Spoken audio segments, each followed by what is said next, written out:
बच्चों यहाँ पर हम लोग आ चुके हैं सेक्शन बी के क्वेश्चन नंबर 2 पर।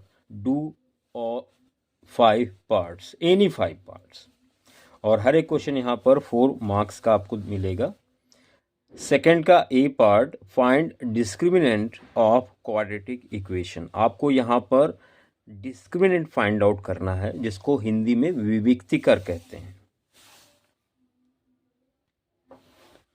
बच्चों यहाँ पर आपको डिस्क्रिमिनेंट फाइंड आउट करना है, और डिस्क्रिमिनेंट विविक्तिकर डी इज इक्वल होता है बी स्क्वायर माइनस 4ac।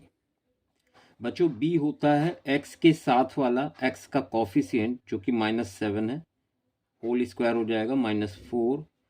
ए मतलब एक्स स्क्वायर के साथ वाला, तो एक्स स्क्वायर के साथ कॉफिशिएंट √5 है। और सी का मतलब कांस्टेंट टर्म बिना एक्स वाला, जो कि 2√5 है, कांस्टेंट टर्म। माइनस स्क्वायर की वजह से प्लस हो जाएगा, 7 7 जा 49, और माइनस यहाँ पर मिलेगा √5 इंटू √5 5 हो जाएगा, 5 2 जा 10, और 4 से मल्टीप्लाई किया तो 40। कुल मिला के बच्चों डिस्क्रिमिनेंट आ गया यहाँ पर 9, और यही फाइनल आंसर होगा क्वेश्चन नंबर 2 पार्ट ए का। नेक्स्ट क्वेश्चन की तरफ बढ़ते हैं। बच्चों यहाँ ध्यान से देखें आप, सेकंड का B part, solve 2x + 3y = 11 and 2x - 4y = -24 and hence find the value of m for which y = mx + c। मतलब आपको दोनों इक्वेशन को सॉल्व करना है और x y की वैल्यू निकाल के इस इक्वेशन में रखनी है, जिसके बाद आप m की वैल्यू पता कर पाएंगे। तो यहाँ पर बच्चों आप देख रहे हैं x के कॉफिशिएंट दोनों इक्वेशन में सेम है, तो हम दोनों इक्वेशन को सीधे सीधे सब्ट्रैक्ट कर देते हैं। तो यहाँ लिखेंगे बाई सब्ट्रैक्टिंग इक्वेशन 1 बाई 2, और सिंपल लिख दें इक्वेशन 1 माइनस इक्वेशन 2। बच्चों यहाँ 2x + 3y = 11 है, 2x - 4y = -24।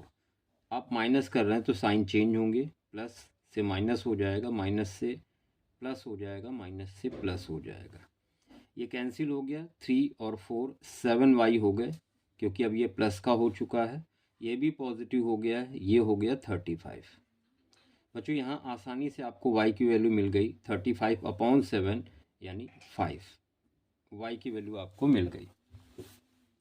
बच्चों ये y की वैल्यू हम कहाँ रख दें, इक्वेशन नंबर 1 में रख दें। तो यहाँ लिखेंगे फ्रॉम इक्वेशन 1, तो आप यहाँ पर वैल्यू रखेंगे 2x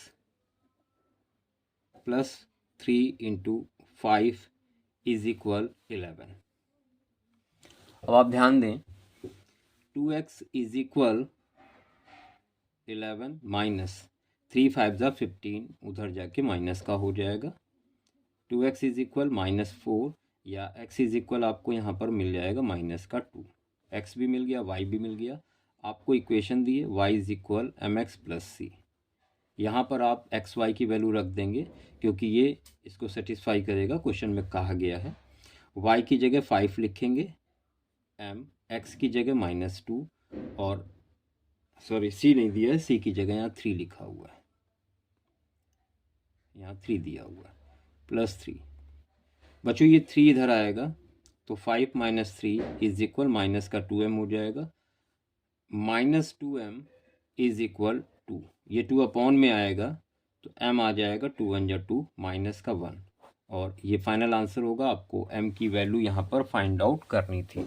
और इसी के साथ बढ़ते हैं सी पार्ट की तरफ। C part, if a line intersect side AB and AC of triangle ABC at D and E respectively and is parallel to BC, prove that AD upon AB is equal AE upon AC। तो आपको ये question solve करना है, part सी। बच्चों यहाँ पर आपको एक ट्रायंगल दिया गया है ABC।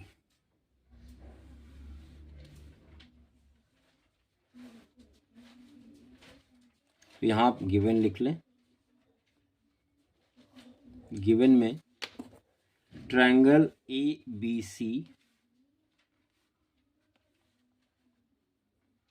ये आपको दिया गया है, और आपसे कहा गया है एक लाइन है DE, और ये लाइन इस तरह से है कि BC के पैरेलल है, D और E।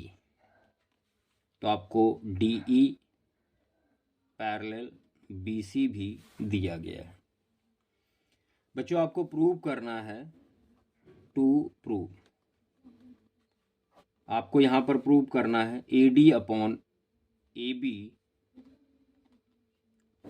AD upon AB is equal AE upon AC।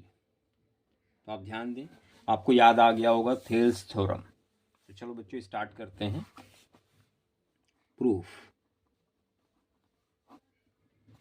देखिए यहाँ पर क्या करेंगे आप, सबसे पहले यहाँ सामने वाली साइड पे हमने परपेंडिकुलर ड्रॉ कर दिया इस तरह से, और इसको नाम दे दिया M। अब इस वाले ट्रायंगल का एरिया फाइंड आउट करेंगे, ये कंस्ट्रक्शन में आ जाएगा। यहाँ लिखेंगे एरिया ऑफ ट्रायंगल ADE।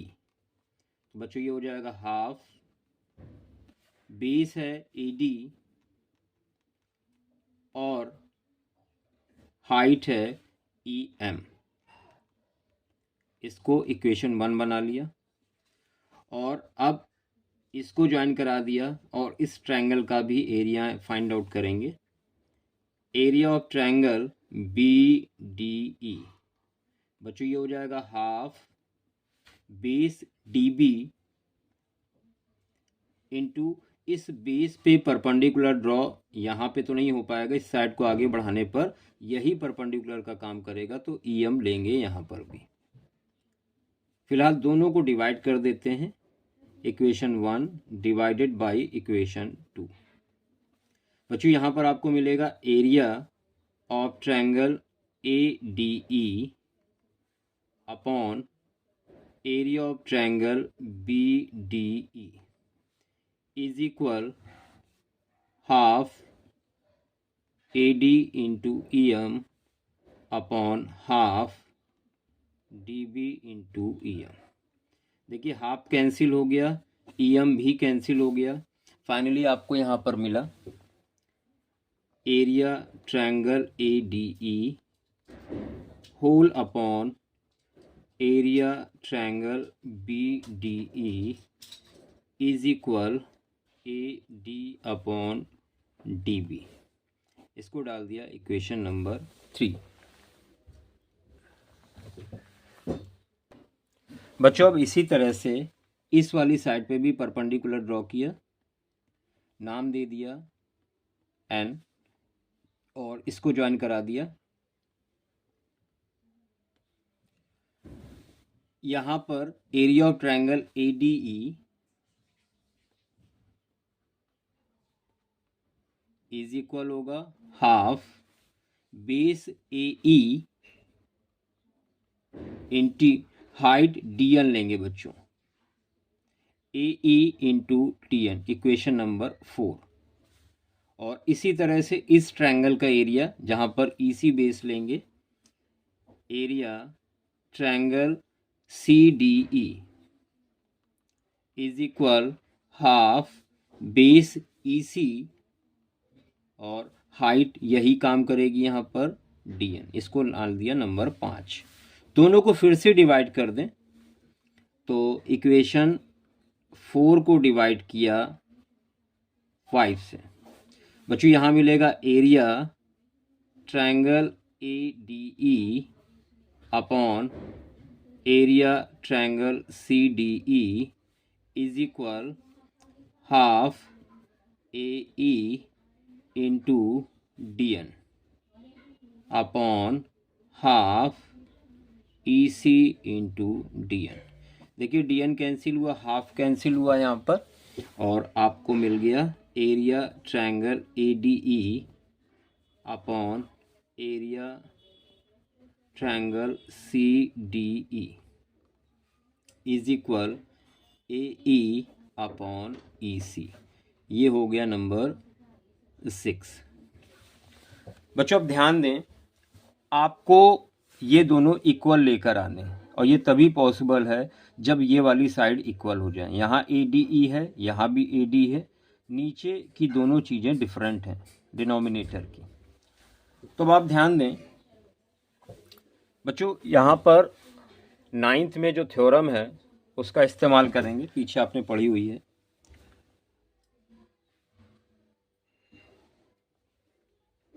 अगर दो ट्रायंगल, देखिए ये पैरेलल लाइन है दो, और यहाँ पर आपने बेस ले लिया AB। इस बेस को लेके हम कोई भी ट्रायंगल बनाएंगे, वो चाहे APB हो, AQB हो, सबका बेस सेम हो AB और दो पैरेलल लाइन के बीच में बने हों, तो इन ट्रायंगल्स का एरिया हमेशा बराबर होता है। इसी का इस्तेमाल यहाँ करेंगे। लिखेंगे आप, यहाँ ध्यान दें, इस ट्रायंगल में और इस ट्रायंगल में दोनों का बेस DE है और दोनों DE और BC के बीच में बने हुए हैं। Since triangle BDE and triangle CDE are on the same base, that is DE, and between same parallel lines DE and BC, दो पैरेलल लाइन के बीच में बने हुए सेम बेस पे, इसलिए area of triangle BDE equal होगा area of triangle CDE। ये बच्चों हो गया 7 नंबर। अब देखो आप, यहाँ पर एरिया CDE की जगह हम BDE लिख सकते हैं, ठीक है। CDE की जगह हम ये वैल्यू यहाँ पुट कर सकते हैं। तो अब लिखेंगे from 6 and 7, from 6 and 7 we get. बच्चों क्या मिलने वाला है, area triangle ADE upon area triangle, बच्चों यहाँ पर CDE की जगह हम BDE लिख सकते हैं। BDE is equal AE upon EC, AE upon EC। यह आपका हो गया 8 नंबर। अब आप ध्यान दें, पीछे आपने बनाई हुई थी इक्वेशन नंबर 3, ये आप देख सकते हैं यहाँ पर इक्वेशन नंबर 3, जहाँ पर area of triangle ADE upon BDE is equal AD upon DB है, equation 3। From 3 and 8, from equation 3 and 8 we get, क्या मिलने वाला है, तो यहाँ पर आपको मिलेगा, थर्ड थी AD upon DB, AD upon DB is equal AE upon EC, क्योंकि दोनों के लेफ्ट हैंड साइड इक्वल हैं तो राइट हैंड साइड भी इक्वल होंगे। बच्चों यहाँ पर हम इसको लिख सकते हैं DB अपॉन AD is equal EC upon AE। देखिए रेसिप्रोकल कर लिया यहाँ पर हमने दोनों को, ठीक है। अब दोनों तरफ 1 ऐड करते हैं, on adding 1 both side we get, आपको मिलेगा DB अपॉन AD plus 1 is equal EC upon AE plus 1। अब आप एलसीएम ले लें तो आपको मिलेगा DB plus AD upon AD is equal EC plus AE upon AE। अब बच्चों ध्यान दें, ये ट्रायंगल आपके सामने है और ये लाइन पैरेलल है, A D E B C. अगर ए डी में डी बी जुड़ जाएगा, ये देखिए ये हो जाएगा ए बी, ये हो गया A B upon A D. इसी तरह से ई सी और ए ई मिलके हो जाएगा ए सी अपॉन ए ई। बच्चों फिर से एक बार रेसिप्रोकल कर लें आप, तो आपको मिल जाएगा A D upon A B is equal A E upon A C. यही आपको प्रूव करना था, हैंस प्रूव्ड। बच्चों ये कोरोलरी थी थेल्स थ्योरम की या बीपीटी थ्योरम की, और इससे रिलेटेड क्वेश्चंस एग्जाम में जरूर आता है। और इसी के साथ हम लोग बढ़ते हैं डी पार्ट की तरफ। बच्चों यहाँ देख सकते हैं पार्ट नंबर डी,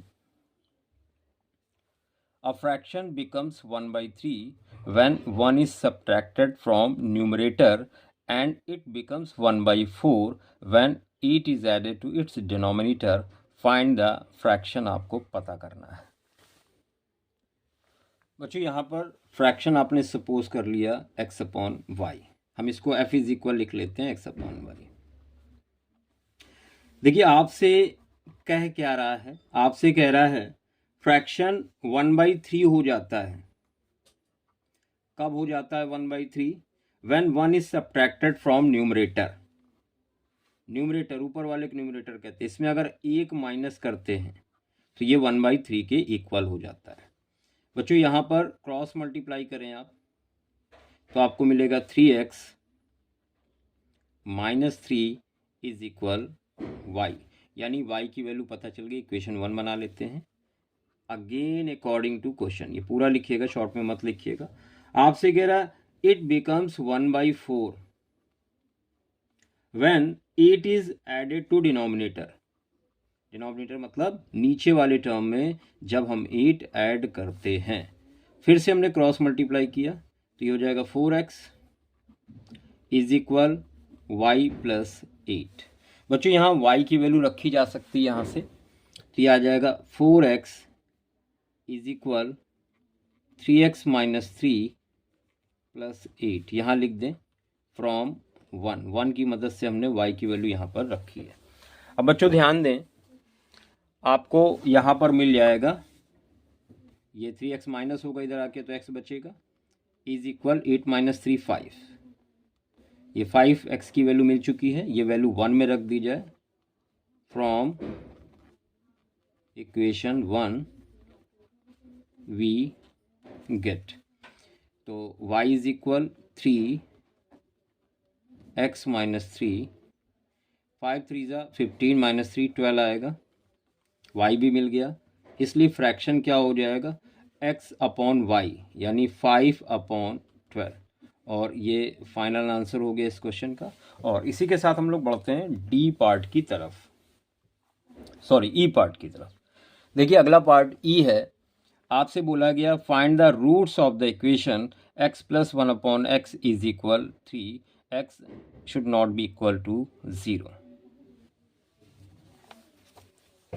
बच्चों ई पार्ट नेक्स्ट क्वेश्चन का, तो यहाँ पर देखिए आपको बोला गया है कि एक इक्वेशन दी गई है x + 1 upon x is equal 3, और आपको यहाँ पर x की वैल्यू पता करनी है। फिलहाल यहाँ पर एलसीएम ले लेंगे। x यहाँ बच्चों आएगा x² + 1 इज इक्वल 3, तो यहाँ से मिलेगा x² + 1 क्रॉस मल्टीप्लाई किया 3x, या x² - 3x + 1 इज इक्वल 0। देखिए आसानी से तो फैक्टर नहीं होंगे, तो यहाँ पर आपको धराचार मेथड का इस्तेमाल करना होगा। उसमें सबसे पहले हम लोग d फाइंड आउट करेंगे। d is equal b² - 4ac। b क्या होता है, x का कोफिशिएंट जो कि -3 है, होल स्क्वायर -4, a x² का कोफिशिएंट 1 है, c कांस्टेंट टर्म ये 1 है, 3 3 9 -4, तो बच्चों ये आ गया 5। अब x की वैल्यू निकालने के लिए हम लोग क्या यूज करते हैं, तो x इज इक्वल होता है धराचार method -b plus minus under root D upon 2a। तो x इज इक्वल, b की जगह आप -3 रखेंगे, x का कोफिशिएंट b होता है -3 और माइनस पहले से है तो ये प्लस हो जाएगा, plus minus √5 upon 2 into a बच्चों 1 है एक्स स्क्वायर का कोफिशिएंट। तो यहाँ x की वैल्यू आपको मिल गई 3 प्लस माइनस √5 अपॉन 2। इस तरह से आपको दो रूट मिल गए, 3 प्लस √5/2, एक पॉजिटिव और एक निगेटिव, 3 माइनस √5/2, और ये फाइनल आंसर होगा क्वेश्चन नंबर 2 पार्ट नंबर ई। और इसी के साथ बढ़ते हैं एफ की तरफ। बच्चों यहाँ पर आपसे कहा गया if median is 28.5 find value of x y, while frequency का टोटल आपको 60 दिया गया है और ये टेबल वैल्यूज दी गई। तो आप ध्यान दें, यहाँ पर आपको मीडियन दिया हुआ है, फ्रिक्वेंसी का सम दिया हुआ है। बच्चों मीडियन के क्वेश्चन हम लोग जब भी करते हैं तो CF निकालने की ज़रूरत होती है। तो यहाँ पर CF फाइंड आउट कर लें। CF कैसे फाइंड करते हैं, F की पहली वैल्यू वैसे ही लिखते हैं, इन दोनों को ऐड करके लिखते हैं तो 5 + x हो जाएगा। इनको ऐड करेंगे 25 + x हो जाएगा। इनको ऐड करेंगे तो ये हो जाएगा आपका 40 + x। इनको ऐड करेंगे 40 + x + y हो जाएगा। इनको ऐड करेंगे 45 + x + y हो जाएगा। बच्चों ध्यान दें, अगर आप सिग्मा f का टोटल निकालते हैं तो ये टोटल आएगा 45 + x + y, यही वैल्यू सेम आती है।